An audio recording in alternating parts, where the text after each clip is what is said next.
నమస్కారం సిక్కోలు హృదయ స్పందన న్యూస్కు స్వాగతం. నేను మీ సత్యం. ఈరోజు వార్తా విశేషాలు ఇలా ఉన్నాయి. దివ్యాంగులు ఎందులోనూ తీసిపోరని జిల్లా కలెక్టర్ స్వప్నిల్ దినకర్ పుణ్కర్ అన్నారు. ప్రతి నెల 3వ శుక్రవారం స్వాభిమాన్ వినతుల స్వీకరణ కార్యక్రమంలో భాగంగా అక్టోబర్ 18న శుక్రవారం జిల్లా పరిషత్ సమావేశ మందిరంలో జిల్లాలోని వివిధ మండలాల నుంచి వచ్చిన దివ్యాంగుల నుండి జిల్లా collector Swapnil Dinakar Pundkar, joint collector Farmana Ahmed Khan, దివ్యాంగుల సంక్షేమ శాఖ ఏడీ కవితతో కలిసి వినతులను స్వీకరించారు. స్వాభిమాన్ వినతుల స్వీకరణ కార్యక్రమానికి 31 వినతులు రాగా ప్రతి అర్జీని సంబంధిత ప్రధాన అధికారులు వ్యక్తిగతంగా పరిశీలించి ఎండార్స్మెంట్ ఇవ్వాలని తెలిపారు. ముందుగా కలెక్టర్ గ్రీవెన్స్ రిజిస్ట్రేషన్ ప్రక్రియను పరిశీలించి రిజిస్ట్రేషన్ ఎలా జరుగుతుందని సిబ్బందికి వివరాలు అడిగి తెలుసుకున్నారు. ఈ సందర్భంగా కలెక్టర్ స్వప్నిల్ దినకర్ మాట్లాడుతూ ప్రతి నెల 3వ శుక్రవారం దివ్యాంగులకు ప్రత్యేక గ్రీవెన్స్ స్వాభిమాన్ వినతులు స్వీకరించడం జరుగుతుందని అన్నారు. ఈ అవకాశాన్ని ప్రతి ఒక్కరూ వినియోగించుకోవాలని అన్నారు. ఈ కార్యక్రమంలో జిల్లా వైద్య ఆరోగ్య అధికారిని doctor B Meenakshi, RIMS superintendent doctor Shakeela, DCHS doctor Kalyan Babu, జిల్లా గ్రామీణాభివృద్ధి సంస్థ project director Kiran Kumar, ICDS project director Shanthisri, డోమా PD B Sudhakar Rao, DPO K Bharathi Soujanya, జిల్లా పరిషత్ CEO శ్రీధర్ రాజా, జిల్లా ఉపాధి కల్పనాధికారి సుధా, గృహ నిర్మాణం సంస్థ ప్రాజెక్ట్ డైరెక్టర్ బి నగేష్ తదితరులు హాజరయ్యారు. అభివృద్ధి పనులు చేపట్టి పల్లెకు పూర్వవైభవం తీసుకురావాలనే ఆలోచనలో కూటమి సర్కారు తొలి అడుగు వేసిందని, పల్లి పండుగతో ఆ వైభవం గ్రామాలకు వస్తుందని శ్రీకాకుళం శాసనసభ్యులు గుండు శంకర్ అన్నారు. ఈ సందర్భంగా ఆయన మాట్లాడుతూ పల్లెలు దేశానికి పట్టుకొమ్మలని, గ్రామాల అభివృద్ధి చెందితేనే దేశం అభివృద్ధి చెందుతుందని అన్నారు. ఇదే నినాదంతో రాష్ట్రంలో కూటమి ప్రభుత్వం ముందుకు వెళ్తుందని అన్నారు. ఎన్నో ఏళ్లుగా పెండింగ్ లో ఉన్న పనులు, సమస్యల పరిష్కారానికి శ్రీకారం చుట్టిందని తెలిపారు. నియోజకవర్గంలో CC రోడ్లు, BT రోడ్లు, CT సంరక్షణ, ట్రెంచ్లు, గోకులాలను పెద్ద ఎత్తున అన్ని గ్రామాల్లో నిర్మిస్తున్నామని అన్నారు. ఉపాధి నిధులతో నియోజకవర్గంలో పెద్ద ఎత్తున అభివృద్ధి పనులు చేస్తామని అన్నారు. నియోజకవర్గంలో 32 కోట్ల రూపాయలతో అభివృద్ధి పనులు చేపడుతున్నట్లు వివరించారు. ఈ కార్యక్రమంలో కూటమి ప్రభుత్వం నాయకులు, కార్యకర్తలు, అధికారులు, MPDO, రైతులు, గ్రామస్తులు తదితరులు పాల్గొన్నారు. ఈ నెల 22వ తేదీన బంగాళాఖాతంలో మరో అల్పపీడనం ఏర్పడే అవకాశం ఉందని AIMD ప్రకటించింది. ఈ ప్రభావంతో శుక్రవారం శ్రీకాకుళం నగరంలో వర్షం కురిసింది. శని, ఆది, సోమవారం కూడా ఆంధ్రప్రదేశ్లోని కొన్ని ప్రాంతాల్లో తేలికపాటి నుంచి మోస్తారు వర్షాలు కురుస్తాయని పేర్కొంది. శ్రీకాకుళం RTC ఆధ్వర్యంలో నిర్వహిస్తున్న హెవీ వెహికల్ డ్రైవింగ్ శిక్షణకు దరఖాస్తులను ఆహ్వానిస్తున్నట్లు జిల్లా ప్రజా రవాణా అధికారి విజయ్ కుమార్ ఒక ప్రకటనలో కోరారు. లైట్ వెహికల్ లైసెన్సు 1 సంవత్సరం అనుభవం కలిగి 21 సంవత్సరాలు నిండిన వారు ఈ హెవీ వెహికల్ డ్రైవింగ్ ట్రైనింగ్కు అర్హులని తెలిపారు. మొత్తం శిక్షణ 40 రోజుల పాటు ఉంటుందని, ఆసక్తి గల అభ్యర్థులు ఈ అవకాశాన్ని వినియోగించుకుని ఉపాధి అవకాశాలు మెరుగుపరుచుకోవాలని సూచించారు. ఇంకా పూర్తి వివరాల కొరకు 8074640792 అలాగే 7382923293 నెంబర్లకు సంప్రదించాలని కోరారు. జనవరి నుండి తల్లికి వందనం పథకానికి కూటమి ప్రభుత్వం అమలు చేయనున్నట్లు ఈ సందర్భంగా సీఎం చంద్రబాబు నాయుడుకు TDP నగరాధ్యక్షుడు మాధవరావు వెంకటేష్ ధన్యవాదాలు తెలిపారు. ఈరోజు స్థానిక 29వ డివిజన్ పరిధిలో సమాఖ్యకు సంబంధించిన డ్వాక్రా సంఘాల వార్షిక మహాజన సభ, స్థానిక ఓల్డ్ హౌసింగ్ బోర్డు కాలనీలో జరిగిన జనరల్ బాడీ సమావేశంలో మాధవరావు వెంకటేష్ మాట్లాడారు. మహిళా సంఘాలు ఐక్యత, సంక్షేమమే ముఖ్యమంత్రి నారా చంద్రబాబు నాయుడు ఆశయమని తెలిపారు. మహిళల ఆర్థిక అభివృద్ధికి చంద్రబాబు నాయుడు ఆనాడే బీజం వేశారని, మొదటి నుండి మహిళలకు అండగా నిలిచేది కూటమి ప్రభుత్వం, ముఖ్యమంత్రి నారా చంద్రబాబు నాయుడని శ్రీకాకుళం నగర తెలుగుదేశం పార్టీ అధ్యక్షులు మాధవరావు వెంకటేష్ పేర్కొన్నారు. తెలుగుదేశం పార్టీ మొదటి నుండి మహిళలు అన్ని విధాలుగా అభివృద్ధి చేయాలని, వారి గౌరవం కాపాడాలనే ఉద్దేశంతో పనిచేసిందని తెలుగుదేశం పార్టీ వ్యవస్థాపక అధ్యక్షులు NTR మహిళలకు ఆస్తిలో హక్కు కల్పించి వారిలో ధైర్యం నింపారని తెలిపారు. ఈ కార్యక్రమంలో 29వ డివిజన్ ముఖ్య నేతలు, నగర తెలుగుదేశం పార్టీ కోశాధికారి పట్నాయకుని సతీష్ బాబా, దారపు సాయిరాజ్, డివిజన్ యువత చిన్ని, రాము, సంతోష్, మణి, బంగారాజు, CLRP P జ్యోతి తదితరులు పాల్గొన్నారు. ఈ నెల 22న అనకాపల్లిలో జరగనున్న ఉత్తరాంధ్ర ప్రాంతీయ సదస్సు జయప్రదం చేయాలని ఆంధ్రప్రదేశ్ రైతు సంఘం నాయకులు బుడితి అప్పలనాయుడు విజ్ఞప్తి చేశారు. ఈ మేరకు శుక్రవారం నాగావళి నది పరివాహక ప్రాంతంలోని పంట పొలాలను స్థానికులతో కలిసి ఆయన పరిశీలించారు. ఈ సందర్భంగా ఆయన మాట్లాడుతూ, ఒకప్పుడు నాగావళి నది పరివాహక ప్రాంతంలో ఉన్న ఓపెన్ హెడ్ ఛానల్స్ ద్వారా సాగునీరుతో 3 కాలాలు పొలాలు పచ్చని పంటలతో రైతులు, కూలీలు సంతోషంగా జీవించారని, నేరు ఆ భూములు పంటల పండక రైతులు దివాలా తీస్తున్నారని, దీనికి ప్రధాన కారణం పాలకుల నిర్లక్ష్య వైఖరి అని ఆంధ్రప్రదేశ్ రైతు సంఘం కార్యదర్శి బుడితి అప్పలనాయుడు ఆవేదన వ్యక్తం చేశారు. ఓపెన్ హెడ్ ఛానల్స్ అన్నీ కూడా శిథిలావస్థకు చేరుకోవడంతో పాటు ఇసుక మెటలు, తుప్పలు, డంకలతో కాలువలు దర్శనమిస్తున్నాయని, అక్టోబర్ 18 వచ్చినప్పటికీ చొక్క నీరు కాలువ ద్వారా రాకపోవడంతో ఆకాశాన్ని నమ్ముకొని వర్షాధారంతో వేల రూపాయల పెట్టుబడి పెట్టగా నేడు పొట్ట వెన్ను పొడుస్తున్న సమయంలో ఇటు కాలువ నీరు రాదు అంటూ వర్షం లేదు, పంట ఏమో పూర్తిగా ఎండిపోయి రైతు పెట్టిన పెట్టుబడులు నేలపాలు కావాల్సి వస్తుందని రైతులు గగ్గోలు పెడుతున్నారని తెలిపారు. ఈ నెల 22న అనకాపల్లిలో జరగనున్న ప్రాంతీయ రైతు సదస్సును జయప్రదం చేయాలని రైతులకు అప్పలనాయుడు విజ్ఞప్తి చేశారు. కార్యక్రమంలో పార్వతీపురం మన్యం కౌలు రైతుల సంఘం జిల్లా అధ్యక్షులు కిమిడి రామ్మూర్తి నాయుడు, ఆయకట్టు రైతులు దుప్పాడ భాస్కర్రావు, మక్క సూరపనాయుడు, రామకృష్ణ, శ్రీనివాసరావు, విస్సు, సత్యంనాయుడు, కృష్ణ, తవుడు, తవిటినాయుడు, తమ్మినాయుడు ఉన్నారు. రహదారులు, భవనాల గ్రౌండ్లో దీపావళి సంబరాలకు ఏర్పాటు చేయాలని జిల్లా కలెక్టర్ స్వప్నిల్ దినకర్ పుండకర్ సంబంధిత అధికారులను ఆదేశించారు. జిల్లా పర్యాటక మండలిపై కలెక్టర్ కార్యాలయ సమావేశ మందిరంలో శుక్రవారం ఆయన సంబంధిత అధికారులతో సమీక్షించారు. ఈ సందర్భంగా ఆయన మాట్లాడుతూ దీపావళిని ఆర్ఎండ్బి గ్రౌండ్లో దీపావళికి ఆర్డీఓ, మున్సిపల్ కార్పొరేషన్ కమిషనర్, పర్యాటక శాఖ అధికారులు కలిసి ఏర్పాట్లు చేయాలని ఆదేశించారు. జిల్లాలో సిక్కోలు సంబరాలతో పాటు ఫుడ్ ఫెస్టివల్ కూడా ఏర్పాటు చేద్దామన్నారు. ముందుగా 2 లేదా 3 రోజుల పాటు ఏర్పాటు చేద్దామని, ప్రజల స్పందన చూసి ఫెస్టివల్ పొడిగింపు ఉంటుందని చెప్పారు. జిల్లాలో గల టూరిజం సర్క్యూట్ను అభివృద్ధి చేయాలని, సర్క్యూట్లో బస్సులు నడపాలని చెప్పారు. పెద్దపాడు చెరువును అభివృద్ధి చేయాలన్నారు. కాఫీ టేబుల్ బుక్ తయారు చేయాలని ఆర్డీని ఆదేశించారు. పర్యాటక శాఖ ఆర్డీ పి శ్రీనివాసరావు విజయాదిత్య పార్క్లో పనులు జరుగుతున్నట్లు వివరించగా చుట్టూ ఫెన్సింగ్ వేయాలని ఆదేశించారు. సమావేశంలో ఆర్డీ పి శ్రీనివాసరావు, వజ్రపు కొత్తూరు తహసీల్దార్, వంశధార డిఈఈ సురేష్ కుమార్, పర్యాటక శాఖ అధికారి నారాయణరావు, దేవాదాయ శాఖ ఇన్స్పెక్టర్ ప్రసాద్ బాబు, పర్యాటక శాఖ AE Madan Mohan, hotels association అధ్యక్షులు ఎం నాగరాజు, ట్రావెల్ ఏజెన్సీలు తదితరులు పాల్గొన్నారు. ప్రజా ఫిర్యాదుల స్వీకరణ కార్యక్రమంలో వచ్చే ప్రజా ఫిర్యాదులను చట్ట పరిధిలో త్వరితగతిన పరిష్కారం చూపాలని జిల్లా SP KV Maheshwar Reddy police అధికారులను ఆదేశించారు. శుక్రవారం కాశీబుగ్గ పోలీస్ స్టేషన్ ఆవరణంలో నిర్వహించిన మీకోసం కార్యక్రమంలో ప్రజల నుండి 11 వినతులను ఎస్పీ స్వయంగా స్వీకరించారు. ఆయా ఫిర్యాదులపై చట్ట పరిధిలో విచారణ చేపట్టి బాధితులకు న్యాయం చేయాలని పోలీసులకు ఎస్పీ ఆదేశించారు. కాశీబుగ్గ పరిసర ప్రాంత ప్రజల కొరకు శుక్రవారం కాశీబుగ్గ పోలీస్ స్టేషన్ ఆవరణంలో నిర్వహించిన ప్రజా సమస్యల పరిష్కార వేదికకు వివిధ రకాల సమస్యలతో వచ్చిన ప్రజల నుండి ఫిర్యాదులను ఎస్పీ స్వీకరించి వారి సమస్యలు విని సానుకూలంగా స్పందించి వారి సమస్యలపై పూర్తిస్థాయి విచారణ జరిపి పరిష్కారం అందిస్తామని భరోసా కల్పించారు. తక్షణమే ఆయా ఫిర్యాదులను గూర్చి సంబంధిత పోలీసు అధికారులకు తెలిపి చట్ట ప్రకారం విచారణ జరిపి త్వరితగతిన పరిష్కరించాలని ఆదేశించారు. కాశీబుగ్గ పోలీస్ స్టేషన్ ఆవరణంలో ప్రత్యేకంగా నిర్వహించిన ప్రజా సమస్యల పరిష్కార వేదిక కార్యక్రమానికి 11 ఫిర్యాదులు అందినట్లు పోలీసు అధికారులు తెలిపారు. అందులో సివిల్ అంశాలపై 1, కుటుంబ కలహాలపై 1, పాత ఫిర్యాదులపై 1, పరిపాలనా అంశాలపై 2, ఇతరత్ర అంశాలపై 6 ఉన్నట్లు వారు పేర్కొన్నారు.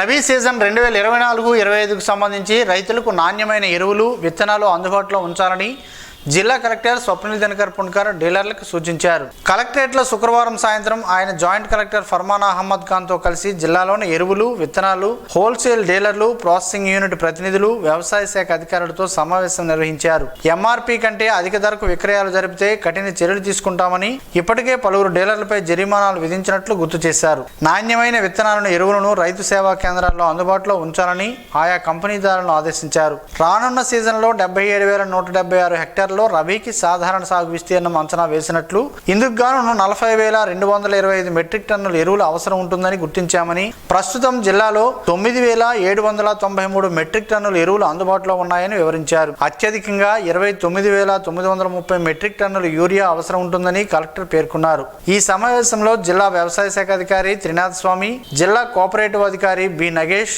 డిసిసిబి సిఇఓ వరప్రసాద్, మార్క్ఫెడ్ జిల్లా manager Ramani, wholesale fertilisers association ప్రతినిధులు వైశ్యరాజు గోవిందరాజు, పొట్నూరు శ్రీరాములు, బోయిన గోపాల్, వ్యవసాయ శాఖ ఏడీలు, పలు ఎరువుల కంపెనీల ప్రతినిధులు తదితరులు పాల్గొన్నారు.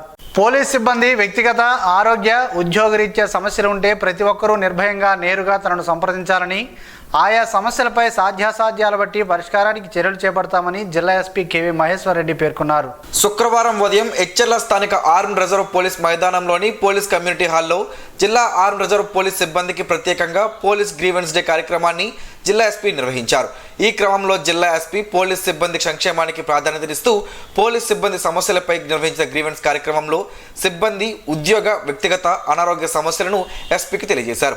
ఎస్పీ వినతులను క్షుణ్ణంగా పరిశీలించి సానుకూలంగా స్పందించి ఆయా సమస్యల పరిష్కారానికి చర్యలు తీసుకుంటామని తెలియజేశారు. ఈ సందర్భంగా జిల్లా ఎస్పీ పోలీస్ సిబ్బందితో మాట్లాడుతూ సిబ్బందికి ఎలాంటి సమస్య ఉన్నా నిత్యం మీకోసం అందుబాటులో ఉంటానని నిర్భయంగా తెలపవచ్చునని భరోసా కల్పించారు. అత్యవసరమైనప్పుడు ఫోన్ కాల్ ద్వారా కూడా సమస్యలను సిబ్బంది తెలియపరచుకోవచ్చునని, ఆయా సమస్యలకు పరిష్కారానికి చర్యలు చేపడతామని భరోసా కల్పించారు. సిబ్బంది ప్రతి ఒక్కరూ క్రమశిక్షణ, అంకిత భావంతో విధులు నిర్వర్తించాలని, మానసిక, శారీరకంగా దృఢంగా ఉండి ఆరోగ్యంపై ప్రతి ఒక్కరు దృష్టి సారించాలని ఈ సందర్భంగా జిల్లా ఎస్పీ పలు ముఖ్యమైన అంశాలపై ఆర్మ్ రిజర్వ్ సిబ్బందికి దిశానిర్దేశం చేశారు. ఈ కార్యక్రమంలో DSP L Seshadri, RI K Narasimha Rao, ఆర్ఎస్ఐలు, పోలీస్ సిబ్బంది ఉన్నారు. దామోదర మాసం సందర్భంగా పొన్నాడు బ్రిడ్జి దగ్గర గల ఇస్కాన్ జగన్నాథ స్వామి ఆలయ పర్యవేక్షకులు లక్ష్మీపతి గౌర్దాస్ నగరంలోని ఏవి రమణమూర్తి స్వగృహంలో గురువారం సాయంత్రం దామోదర హారతి కార్యక్రమాన్ని నిర్వహించారు.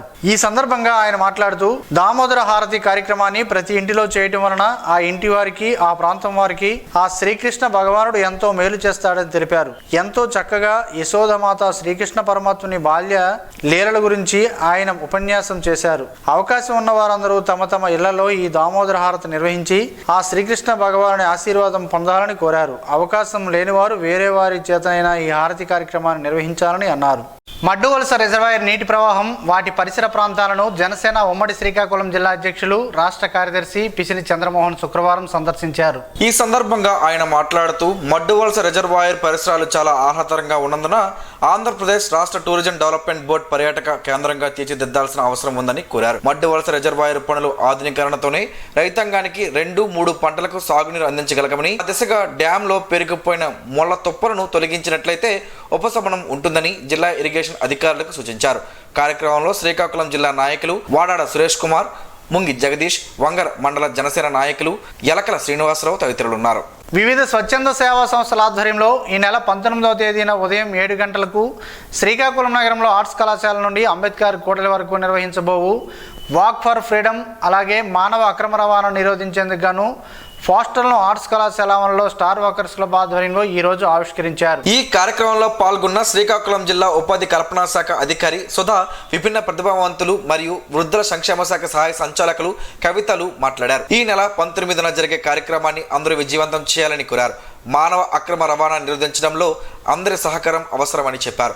కార్యక్రమంలో రోజస్ సంస్థ అధ్యక్షుడు GV Nagabhushan Rao, walkers international సంస్థ 102 ప్రతినిధులు G Indraprasad, PG Gupta, Sasapu Jogi Naidu, BV Ravishankar, G Lakshmi, Gudla Jaggarao, doctor M Vasudev తదితరులు పాల్గొన్నారు. రాజమండ్రిలో ఈ నెల 19, 20 తేదీలలో జరగనున్న school games federation of Andhra Pradesh అంతర్ జిల్లాల రాష్ట్ర స్థాయి రైఫిల్ షూటింగ్ పోటీలకు శ్రీకాకుళం జిల్లా నుంచి 2 విద్యార్థులు ఎంపికయ్యారు. అండర్ 17 విభాగంలో శ్రీకాకుళం న్యూ సెంట్రల్ స్కూల్ 10వ తరగతి చదువుతున్న విద్యార్థి సిస్టు లక్ష్మీ చేతన్, అండర్ 14 విభాగంలో ఆక్స్ఫర్డ్ స్కూల్కు చెందిన 7వ తరగతి విద్యార్థి మల్లారెడ్డి త్రిలోచన్, వెంకట సాయి ప్రసాదులు రాజమండ్రిలోని రాజమహేంద్రి ఇంటర్నేషనల్ స్కూల్లో జరగనున్న పోటీలకు హాజరు కానున్నారు. చిత్తరంజన్ వీధిలోని పిల్లల లక్షణమ్మ మెమోరియల్ ట్రస్ట్ ఆధ్వర్యంలో నిర్వహిస్తున్న మాతృ దేవోభవ రైఫిల్ షూటింగ్ ఇన్స్టిట్యూట్కి చెందిన విద్యార్థులు ఈ పోటీలకు ఎంపిక కావడం పట్ల శిక్షకుడు పిల్లల తిరుమల హరీష్ కుమార్ హర్షం వ్యక్తం చేశారు. జిల్లాలో రైఫిల్ పిస్టల్ షూటింగ్ కు ఇప్పుడిప్పుడే ఆదరణ కనిపిస్తుందని ఆయన అన్నారు. భారత రక్షణ రంగంలోని navy, air force, coast guard ఇంకా అనేక ప్రభుత్వ ఉద్యోగాలలో షూటింగ్ లో పథకాలు సాధించిన విద్యార్థులకు అత్యధిక ప్రాధాన్యత ఉంటుందని ఆయన తెలిపారు. జిల్లా నుంచి జాతీయ స్థాయి వరకు గత 10 ఏళ్లలో ఎంతో మంది వివిధ స్థాయి పోటీలకు వెళ్లారని హరీష్ కుమార్ ఈ సందర్భంగా పేర్కొన్నారు. రైఫిల్ పోటీలకు వెళ్లనున్న చేతన్, త్రిలోచన్లు ఎస్జీఎఫ్ జిల్లా కార్యదర్శి BV Ramana, new central school principal Balivada Malleswararao, Oxford school correspondent Ramesh తదితరులు అభినందనలు తెలిపారు. భవిష్యత్తులో రైఫిల్ షూటింగ్ లో జిల్లాకు మరింత పేరు తీసుకురావాలని వారు ఆకాంక్షించారు. కొబ్బరి నీరు ఆరోగ్యానికి ఎంతో మేలు చేస్తుందని ఆరోగ్య నిపుణులు చెబుతున్నారు. ఆ వివరాలేంటో ఈ రోజు ప్రసారమయ్యే ఆరోగ్యమే మహాభాగ్యంలో తెలుసుకుందాం.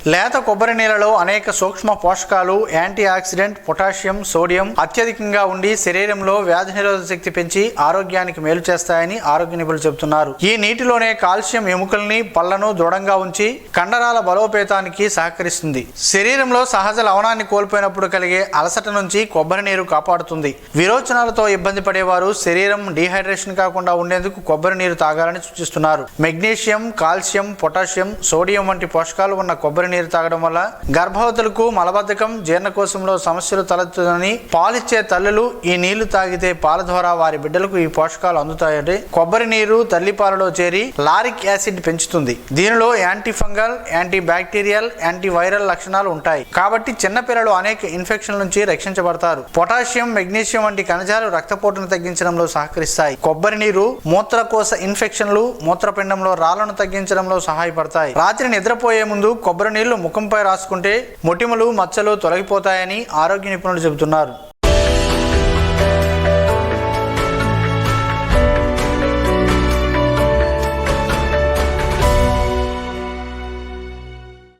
ఈ రోజు వార్తల్లో ఒక మంచి మాటను విందాం, ఆచరిద్దాం. సమాజ శ్రేయస్సుని కాంక్షిస్తున్న మహనీయుల మాటల్లో నుంచి ఈరోజు జీవనం గమనం గమ్యం.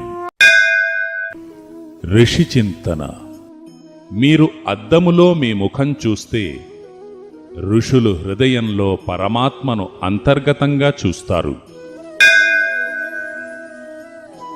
చేతులతో చేసిన వారు చరిత్రలోనే మిగులుతారు. బుద్ధితో తపించేవారు సమాజంలో మసలుతారు. హృదయంలో నింపినవారు లోకంలో నిండుతారు. ఓం శ్రీ గాయత్ర్యై నమః. స్పందన న్యూస్ ఇప్పుడు యూట్యూబ్లో అందుబాటులో ఉంచడమైనది. ఎస్డివి స్పేస్ స్పందన అని టైప్ చేసి ప్రేక్షకులు తమకు అనుకూలమైన సమయంలో న్యూస్ని వీక్షించగలరు.